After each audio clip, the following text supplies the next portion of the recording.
CBS Radio Mystery Theater presents...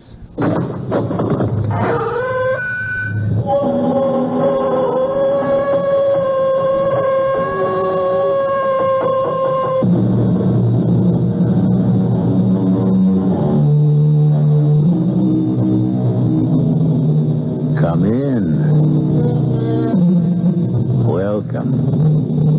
I'm E.G. Marshall. I hope you're ready for a journey into the bizarre, into the very, very strange, for that's where we're going. A round-trip journey, of course, but one we promise you won't forget. Sarah and David Hughes have just finished dinner and have taken their coffee out to the patio, where dusk is coming in behind a lovely sunset, and the world seems bathed in serenity.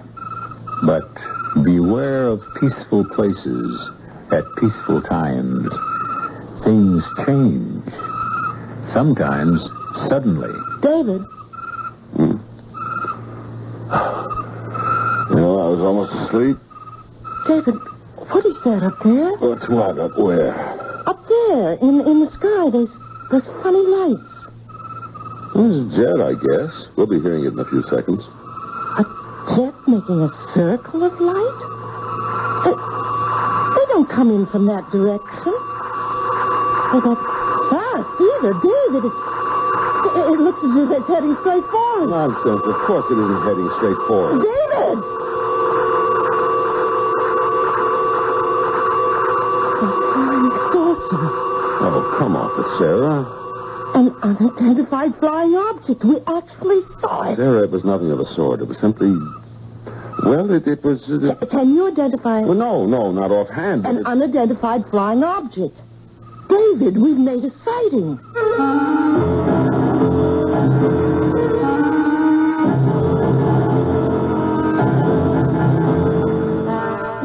Our mystery drama, The Sighting, was written especially for the Mystery Theater by Fielden Farrington and stars Kim Hunter. It is sponsored in part by Contact.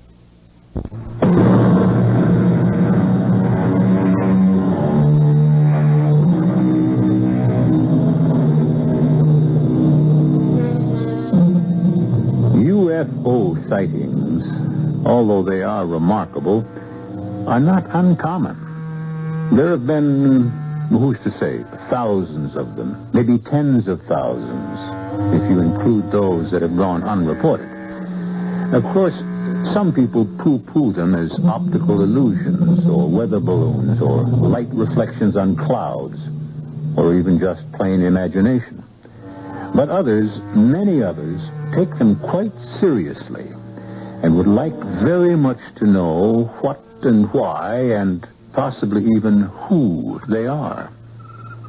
Sarah and David have certainly seen something, though they don't agree about what it was. You know the trouble with you, honey.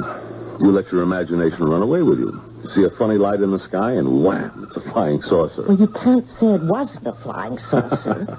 You don't know what it was any more than I do. Sarah, when you can't explain something a little out of the ordinary, you don't pounce on the most unlikely explanation you can find and close your mind to all the others? Look who's talking about closed minds. Oh, okay. Maybe I'm a little bit conservative. Bankers get that way, I'm told. And man, are you ever a banker? Well, don't knock it. It buys a lot of goodies. No contest. I think I'll go next door and ask Bea and Harry if they saw it. Want to come along? So what? Oh, yeah, the thing. Sarah, I really wish you wouldn't do that. Why not, for heaven's sake? Well, I'd just as soon it didn't get around. I mean, that we saw... Well, the first vice president of a bank doesn't see flying saucers. He just doesn't, Sarah. Okay. The first vice president didn't see it. He's as blind as a bat. Yeah. But his wife saw it. Sarah, look... I don't want you to talk about it. How do we know what they are? How do we know what they're doing here? What the purpose is? How can we be sure that they don't mean us some kind of harm, David? I think we ought to report it. No. You're not to say a word about this to anyone. Now, look, honey, Old man Ellsworth is talking about retiring again, and this time J.D. thinks he means it. And if he does go, J.D. will almost certainly move up to chairman of the board, and that leaves the presidency open. I'm the first vice president. But can't you see, Sarah? Look, I think that's wonderful, David. You know I do, but I can't see what it has to do with... Well, I've just told you. I'll have to ask you to take my word for it. I want you to promise not to say a word about this thing we saw, not to anybody.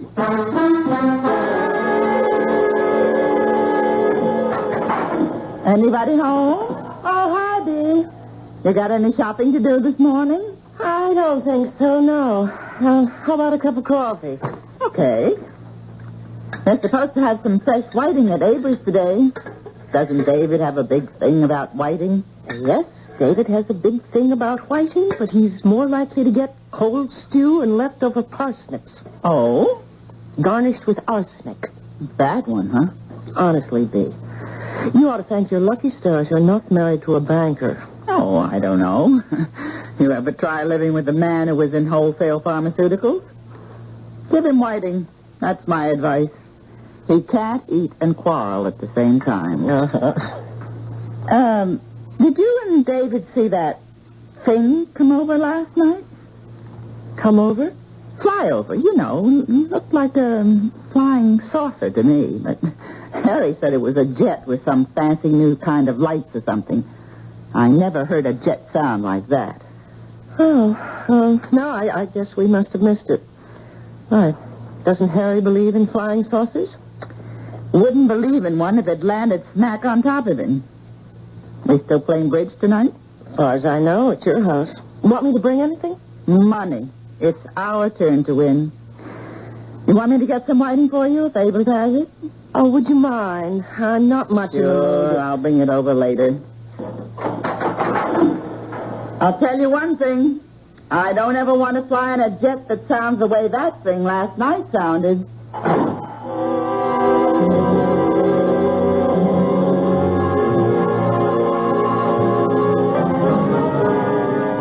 Good morning, David. Oh, morning, J.D.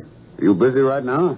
Nothing top priority, no. Well, come on into my office. I've got some news for you. Sure thing. You, read this thing this morning? Oh, the Times. I glanced through it before I left the house. A couple of people out your way claim they saw a flying saucer. Oh, I read that, yes. One of the fellows belongs to my club, as a matter of fact. I wouldn't want to be in his shoes next time he goes into that locker room. You know, I don't understand people. I just can't figure them out. Fella sees something up there he never saw before, and he goes running around like a chicken with its head off, yelling, "Flying saucer!" Well, do you think he is some kind of aeronautics expert or something? Sit down, David. Thanks. What would you say if I told you old Ellsworth finally made up his mind? Well, I'd say congratulations, J.D.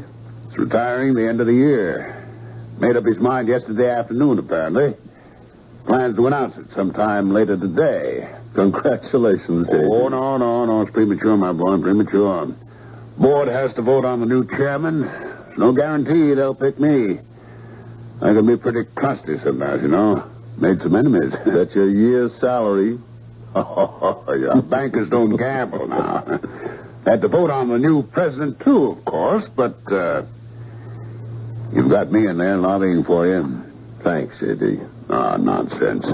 Best man for the job. Would be anyway if he didn't sit around loafing all day in the boss's office. Well, I guess I'd better get back to work. I guess you had. And, David. Yes, J.D.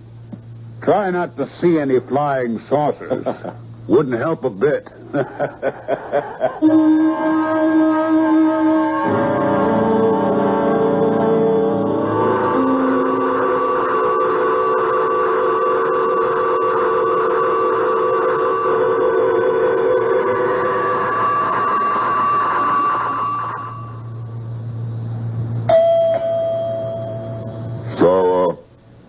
Sarah Hughes.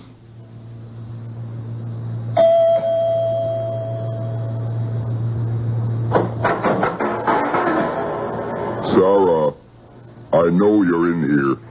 There's nothing to be afraid of. I must speak to you. How did you do that? Do what, Sarah? When you talk, your lips don't move. Or anyway, I couldn't see them move. It sounded as if you were talking through that little black box strapped on your chest. Yes, you are quite right. You see, we don't have any vocal equipment. We? Who's we? We come from a very long way off. Like Mars? No, much farther. Another galaxy altogether. I told David. I told him. Yes, we sensed that you were sympathetic. Then what do you use? Mental telepathy? That's what you would call it, yes. And the box? I think into the box, you might say. It comes out English. Other languages, too, of course, depending upon the setting. I'm glad you are not frightened. If I were, I wouldn't let you know. Look, where you come from, do you just walk into strangers' houses? I am very sorry, but I had to speak to you. It's really quite urgent. About what? We need your help. To do what? Take over the earth? You mustn't say that. You mustn't think it. We're on a friendly mission. My colleagues and I, we're what you might call a scouting party. We must know more about your planet before we can be sure that it is safe to... We want to help you. We're doing all right. Are you? Really, Sarah? Look, what's your name? You keep using mine. Don't you think I should know yours? I have no... We do not use names in the sense you mean. I have a designation, of course, but there is no way to convey it to you. It's pretty weird. And how did you find out what my name is? We were able to pick it up. We get very dim readings from your minds. Actually, yours is the clearest we've been able to pick up so far. We need someone to cooperate with us so that we can learn more. And that's what you want me to do? Yes, Sarah, it is. Well, come back tomorrow. I don't understand. I'll have to talk to my husband about That is exactly what you must not do. Do you understand me? You must not consult your husband. You're not to tell him even that you have spoken with me. I want you to understand that very clearly. He is not to know that we have contacted you. Then you'd better just go back onto your flying saucer and fly away. I'm not sure I want to speak to you again. You will, though, Sarah. You will.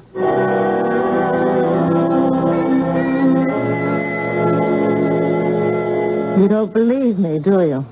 Of course I believe you, honey. Have I ever accused you of lying to me? All the same, you don't believe me. What did he look like, this man you saw? Well, he wasn't green, if that's what you mean. He didn't have tentacles or flippers or any of that. His hair was kind of coppery and funny. More like chicken down than hair. I didn't notice the color of his eyes. His face seemed all right, except that his ears were flat against his head. He was tall and too skinny to look healthy. By our standards, that is. Mm-hmm. How was he dressed? Ordinary, except for a box he had sort of taped onto his chest. Like brown slacks and a kind of yellow shirt open at the throat. But the clothes didn't look right on him. You don't believe one word of this, do you? Now, Sarah, I haven't said I don't believe you. All I'm saying is that you're tired and overwrought. And seeing things. Look, I'm not sure I want to play bridge tonight. Sit there all evening being humored. And, well, I'm not at all sure I want to do it. Look, I'll tell you what. You trot upstairs and take a little rest. Now, wait, then, just let me finish. You are tired. You are overwrought. You don't deny that, do you? Well... So why shouldn't you take a little rest? Now, what's wrong with that? And when you get up, if you don't feel like playing bridge, we won't play bridge, okay? Doesn't that sound fair enough? Well, all right. Fine. Right now. You close the bedroom door and see if you can't actually sleep. Will you do that for me? Okay. But if I did see that man and talk to him. I really did.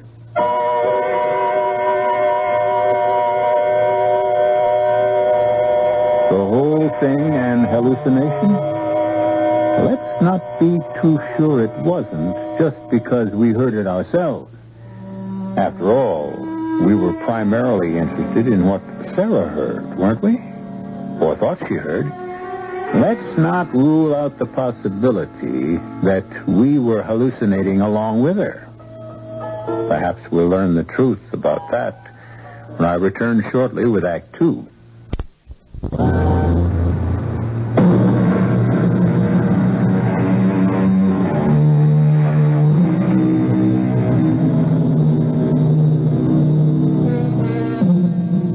David and Sarah had spent the evening playing bridge with Bea and Harry Vincent. But their minds haven't been on the game. Sarah's is more on the events of the day just ending.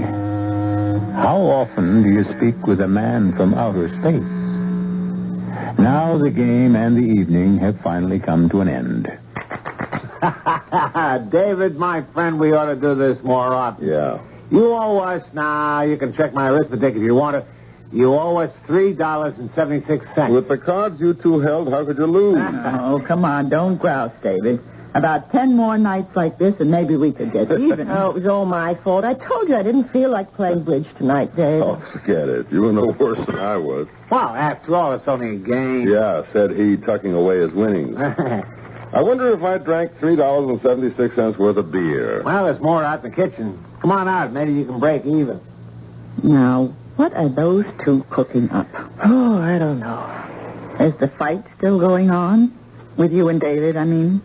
Left over from last night. You haven't been acting like yourselves at all tonight, either of you. Oh, it's one of those things. I guess it happens to everybody.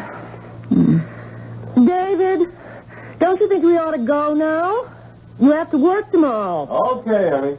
He's a good man, you're David. You don't have to worry about that.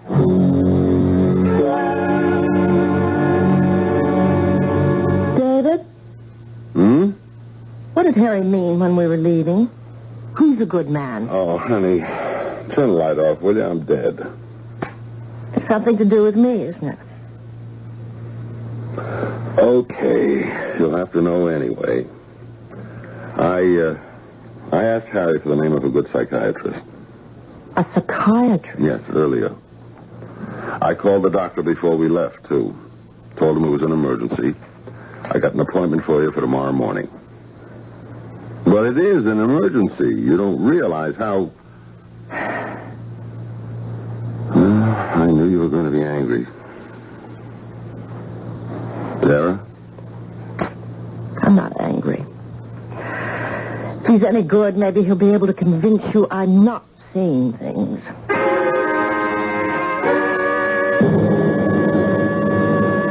Sarah, I've got to get to the office on time this morning, today of all days, but I'll meet you at the doctor's office. Now, your appointment is for 11 o'clock. You won't forget it, will you? Look, you don't have to be there if you have a busy day. I can handle it alone. No, nothing of the sort. And after the session, we'll have some lunch. Someplace fancy, huh? It'll be all right, Sarah. You'll see.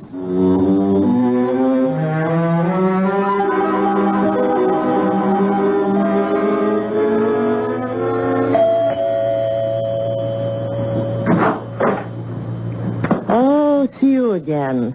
Sarah, I must speak to you. Do you know that you may very well be nothing but a figment of my imagination? I think that you are tired. Did you sleep well last night? What do you think? And wouldn't a figment of my imagination at least move his lips a little when he talks? I can see that you are very sleepy. Oh, yes, very sleepy. Look, I didn't ask you in. You are almost too sleepy to stand, aren't you? Here. Why don't you sit here you'll be much more comfortable. Well... That's better, isn't it? You're able to relax now. Relax and rest. Relax and rest. Float and sleep. You are asleep now, aren't you? Yes. Fast asleep. You will do as I tell you. Yes, I will do as you tell me. Good. Pinch your arm, Sarah. With your right hand, pinch your left arm. No, harder than that. You can feel nothing. You feel no pain. No pain. Very well. I am going to perform a minor surgical operation now. You will feel no pain, of course. A simple incision at the base of the skull. There will be no bleeding. Now, what I am inserting, Sarah, is a very small device which your body will in no way reject. It is in every way compatible. By means of this device, it is better you know this, Sarah, although you will not be aware of it later. Through this device, we shall be able to read your thoughts and participate in them, guide them. This will be possible at great distances, light years, actually. You are now sutured, what you would call sutured. There is no wound, no scar. You felt no pain. Did you, Sarah?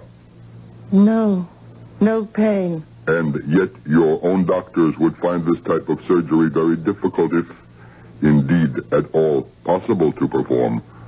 Now, do you know what I have just done? Yes. Tell me. You've planted a device at the base of my skull so that you can read my thoughts and guide them. Yes. You must listen carefully to what I tell you now. Do you understand, Sarah? I must listen carefully. You will emerge from your hypnotic state when you hear the sound of my vehicle leaving. Is that clear? Yes. When I hear your spaceship fly away. You will not remember having seen me today at all. Please repeat that for me. I will not remember having seen you at all today. And all you will remember about my visit yesterday is that you made it up as a joke. It did not really happen. I didn't see you yesterday.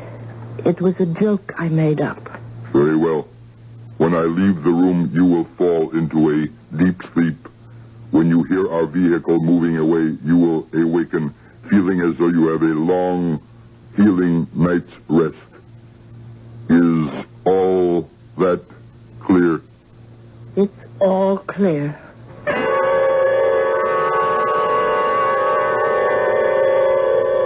You busy, Dave?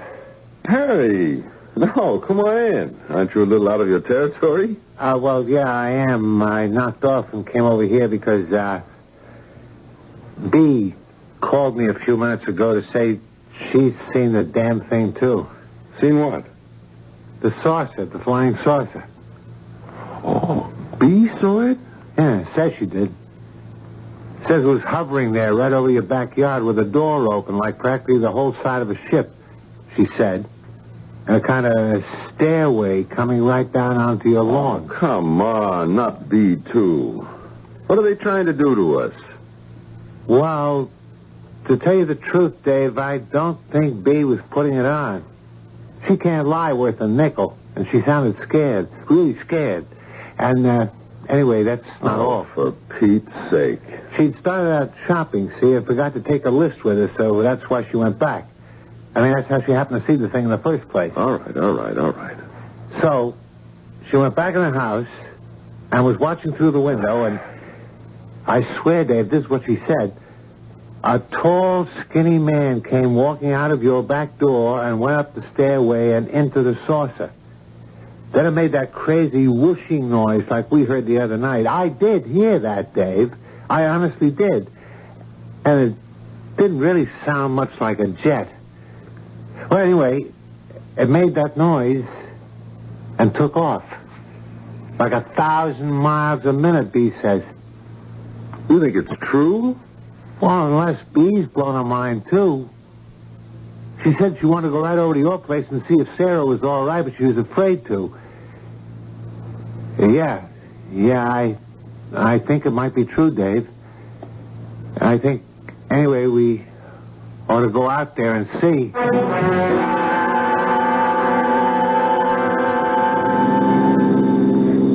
Oh, there's Bee. She must have been waiting at our front door.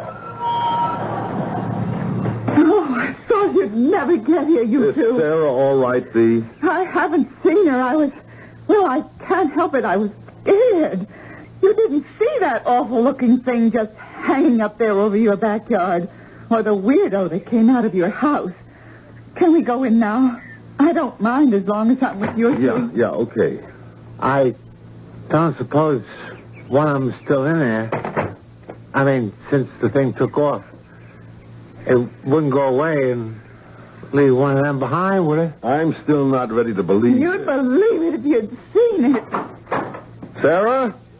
Yes, David? Oh, I thought you were going to meet me at the doctor's office. Well, what's this, a delegation? Are you all right, Sarah?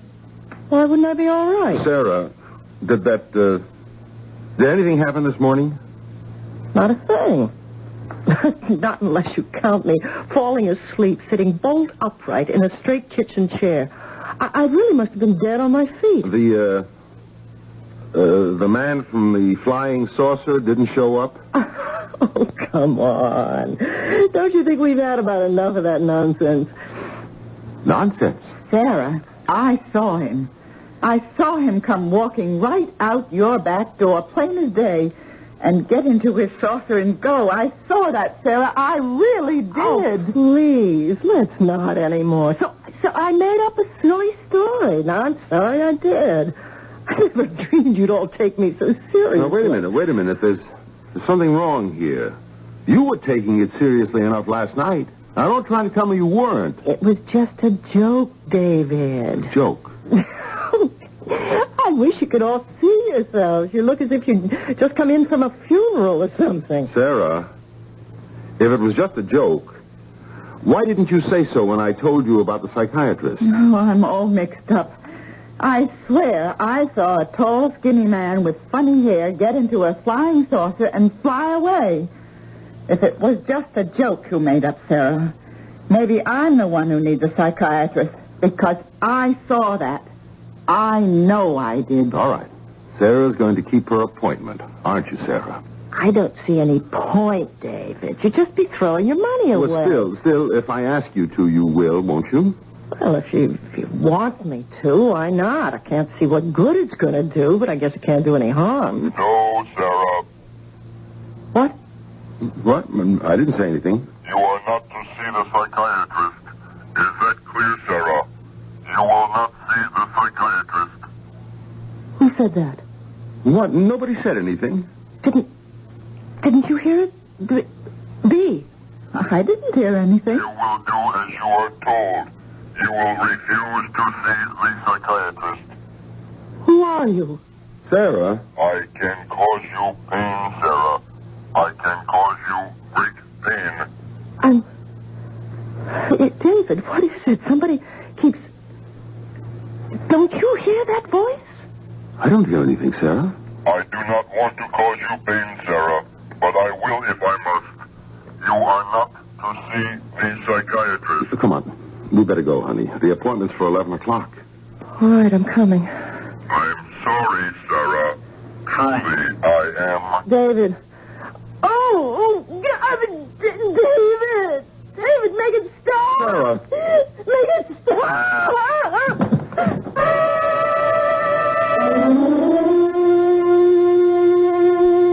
I hope you didn't feel the pain along with Sarah. It would have convinced you, of course, as I'm sure it has convinced the people in our story, that the man from outer space is real and not altogether friendly. If there is any doubt lingering in your mind, however, I believe it will be dispelled when I return shortly with Act 3. This is WBBM Chicago, News Radio 78.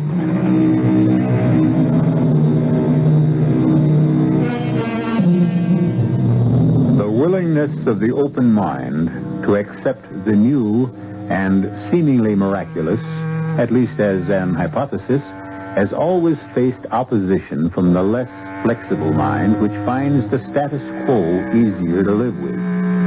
David, however, as well as Bea and Harry, has had a convincing demonstration that the new is only the as yet unknown. Bea and Harry are waiting in Dr. Freuling's reception room. David has taken Sarah into the doctor's office. Now, just lie down here and rest. Help me with her, will you, Mr. Hughes? Please, make it stop. Honey, do what the doctor says. Lie down and try to take it easy. Just do as the doctor says. She seems to be in a great deal of pain, Doctor. Oh, she is in pain. There's no doubt whatever about that. What causes the pain, this is what we must learn first of all. Well, can't you give her something? I think best not to do that until I have learned what has happened to her. Sarah, refuse to speak with this doctor, this psychiatrist. Tell him only what you have been ordered to say. You have seen no man from a flying saucer. It was only a silly joke. Leave his office. Nobody can force you to stay. And go home. Do only this and there will be no more pain.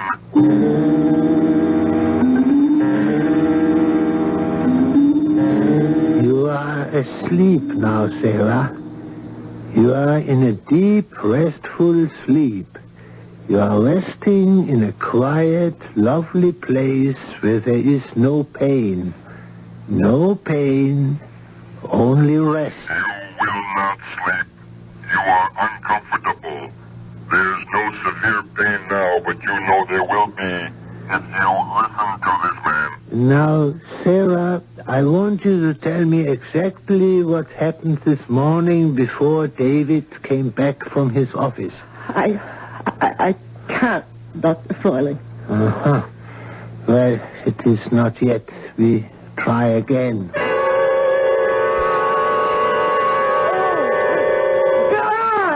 Freuling, if it's going to keep on like this, I think we'd better just quit. Stop it! Stop it! Stop it!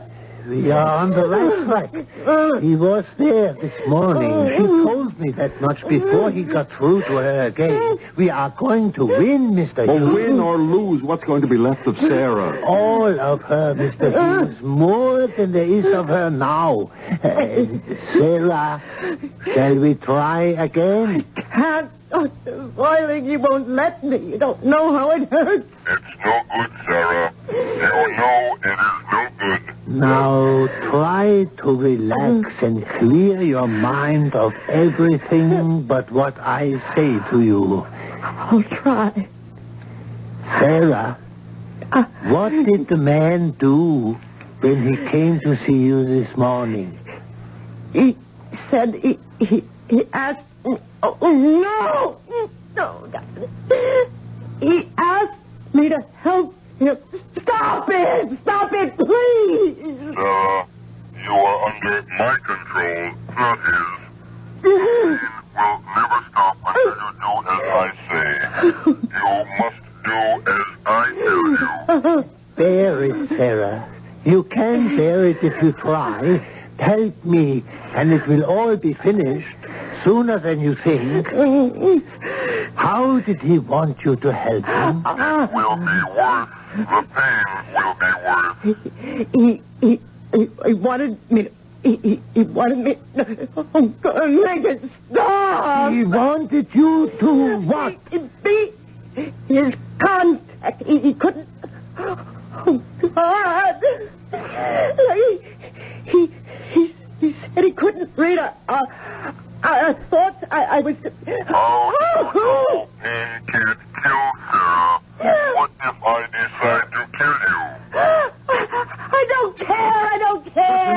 Dr. Freiling, that's enough. You were to what, Sarah? What did he want you to do? He put a thing in my head, and he knows what I'm thinking. He can...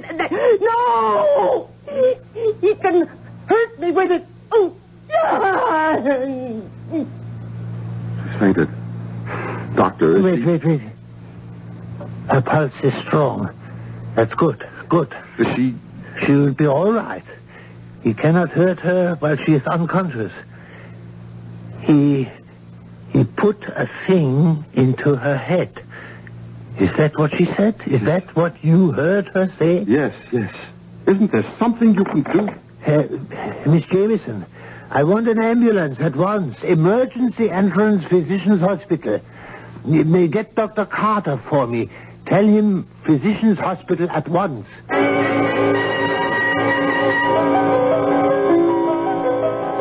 It was good of you to come, Dr. Carter. Yes. What have we got? A device has been implanted in a young lady's skull, I believe. I cannot be certain. Implanted by whom? How long ago? Only this morning, as I believe it. By whom? Now, it's a long story, and the patient is in intermittent pain. All right. We'll have to have x-rays. I have already made x-rays. They are here. Have you read them? Have you found anything? Well, I am a psychiatrist. I think there is something, but I do not wish to prejudice your judgment. Oh, very well. Well, is everything clear here? It's all right. Nothing here. And not... Wait a minute. That little particle. Is that what you mean? How does it look to you? It's like a pinhead. Oh, yes. It's foreign, all right. Must be. But implanted? Very small. Large enough. I am afraid for my patient's reason. Perhaps her life. I do not know. I have to see her before you operate, Dr. Carter. She's already been sedated. Believe me, Dr. Carter, it's imperative. Well, if you feel so strongly about it. Sarah? Oh, is that you, David? Yes. Feel better now? Oh, yes, I feel fine. Just sleepy. He isn't bothering me right now. I mean, there isn't any pain. Do you think you could contact him, Sarah? Oh, I expect he's around. Why? I want to get a message to him. What message? David, I don't want you to... No. I just want to talk to him, Sarah. I just want to meet him. Is he listening now? Oh, I can't tell, but I imagine he is. David, you must... I just want him to meet me and talk to me. It's as important to him as it is to me. I'll go back to the house. There's nothing I can do here anyway. I'll go back to the house and meet him there. I have something important to tell him. Important to him. Well, if he's listening, you could just tell him now. No, not now. I'll meet him at our house as soon as I can get there. I'm afraid, David. You sound as though... Just give me a kiss, Sarah. I love you.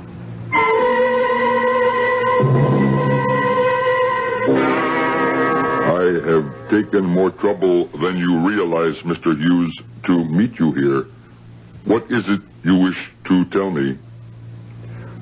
I have a proposition for you. I am willing to listen for a short time, though. The surgery is about to begin. You aren't going to interfere, are you? Your wife is a danger to us. I am sure you can understand that. We're reluctant to take a life, of course, but our mission is of greater importance. Listen. Now, just listen. Why does it have to be Sarah? What's the matter with me?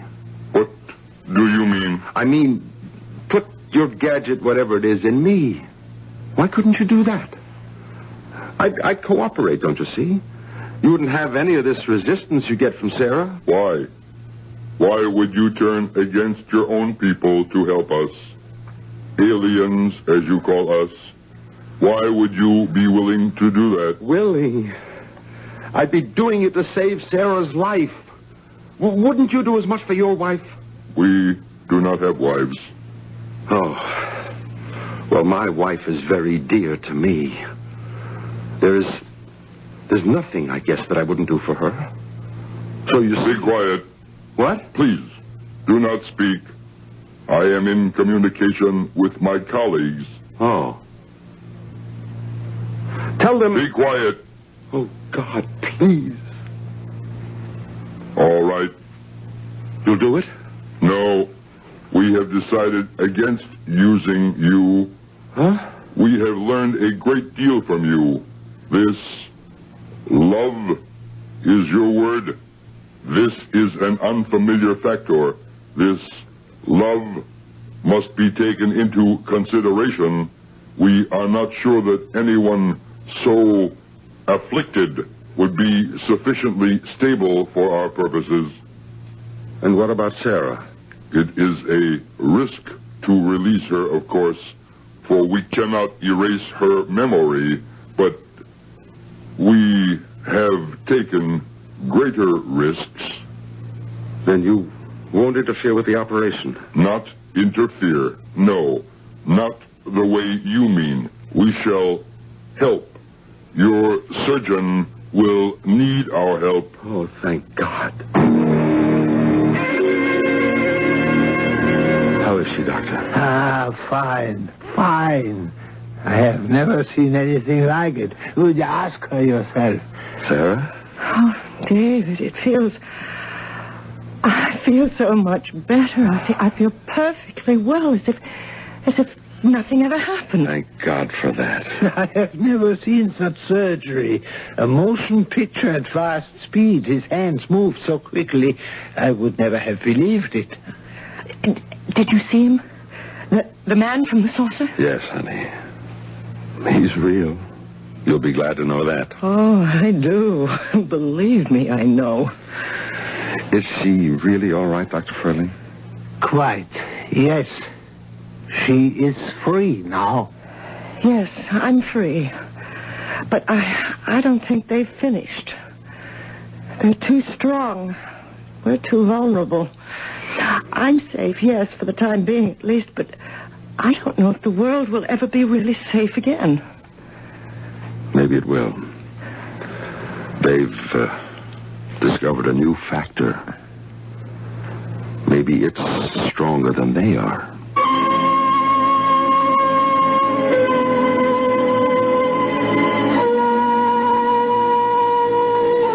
Well, how strong is love? The new factor on this old earth of ours. Stronger than hatred? I like to think so. Hatred makes the headlines, I know, but love, in its unassuming way, has been making the world go round for a good many years now. I'll be back shortly.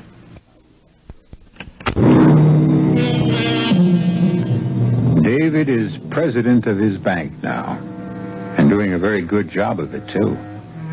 He and Sarah are even happier, have an even more secure marriage than before their adventure. The near loss of something dear often underscores the dearness of it.